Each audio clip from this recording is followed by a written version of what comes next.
Morning, Carl Neal. We've now had trillions and trillions of dollars pumped into the U.S.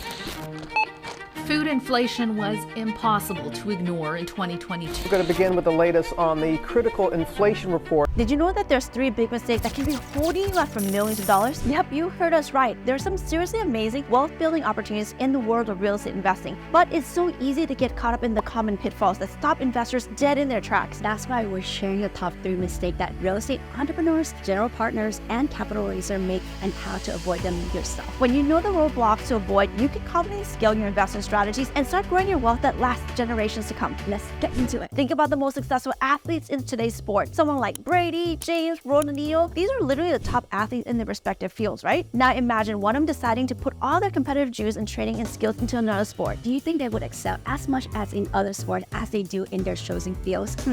It might be fun to watch them, right? And to try, but the answer is no. They couldn't possibly give the same focus and effort into multiple sports and still be the greatest in the one they have been working at their entire lives. Niching down is what allows them to not just be good, but be the best at what they do. And you know what? Niching down can do the same thing for real estate investors too. We have seen the fear of niching down play out time and time again with general partners and capital raisers. They get scared to commit to a certain niche, thinking they're leaving themselves open for more opportunities. In reality though, they're actually closing opportunities and holding themselves back by not niching down. And in this case, holding themselves back means leaving money on the table, lots and lots of money. That's not what we love to do, right? You know the phrase, you can't please everyone. Well, it's absolutely true. And we'll go even further to say that if you want to please everyone, you please no one. And that's what it's like trying to raise investment capital without sticking to your niche. Being too broad means you can't narrow in on your problems you're trying to solve for the people. But when you know exactly who you want to help, you can uncover what they need and offer solutions to their unique problems. And listen, this goes for any type of business. Tailoring your language and your efforts towards your ideal audience and their needs will help you grow your business like crazy. We can think of tons of examples of businesses doing this successfully, but let's take a look at some of the most recognizable ones. Apple is dedicated to serving creative professionals who want an easy-to-use, convenient technology product that enhances their lives and work. Apple's ability to tune into a specific audience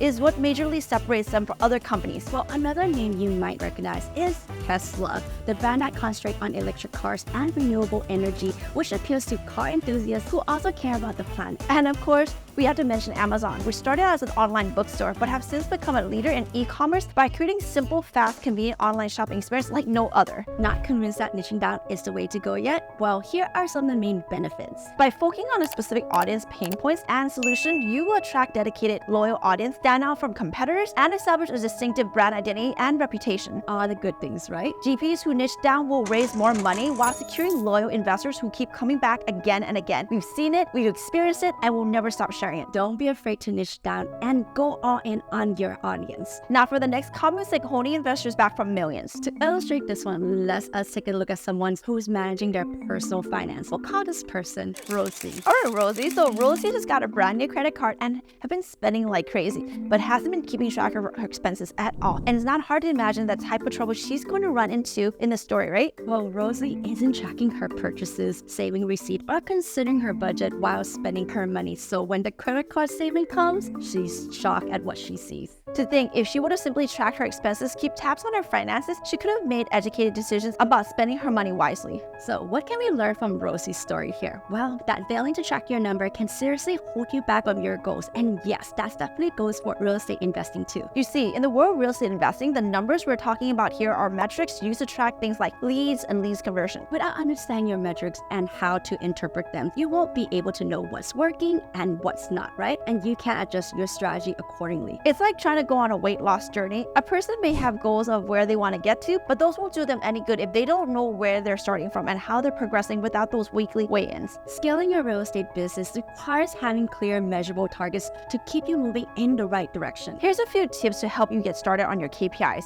so that you can get the most success out of your investment strategies. First, get clear on your investment goals and objectives. Then identify relevant, most important KPIs for your specific goals. If you want to, it can be things like occupancy rates, cash flow, net operating income, NOI, etc. Your KPIs will depend on your chosen investment strategy. But once you get clear on your goals and important KPIs, set attainable benchmark for each KPI that will help you keep tabs on your progress along the way. You also want to have regular check-in, assessing and evaluating benchmarks you've set. We recommend setting a reminder for yourself, maybe monthly or quarterly, and then make the necessary adjustments as you go. It might not sound glamorous or exciting to talk about numbers and KPIs, but trust us, there's nothing more sexy than database decision making because it can lead you towards your biggest financial goals. Now let's move on to our last real estate investment mistakes today, and this is a big one. Imagine jumping into an investment deal just because it promised quick cash returns and short-term gains. But after diving in, you realize it's actually a bad deal, and now you're stuck with more stress, wasted time, and your money is tied up in something that won't help you progress towards your financial goals. Choosing a bad deal for a quick payout is never the answer, and choosing short-term gains over long-term success is what can seriously hold investor back from wealth. The issue is choosing instant ROI instead of legacy ROI, which happens when investors want to get fast results from their investments without focusing on the long-term plan for lasting wealth and success. Legacy ROI is much more beneficial than an instant ROI, and it's about more than just the money involved. You see, building a respected brand reputation is more impactful to your future. It can transform your business completely while also building trust and strengthening relationships along the way. So let us ask you this. Do you want just to get rich, or do you want to grow your type of wealth and reputation that outlives you and passes down from generations to come? That second option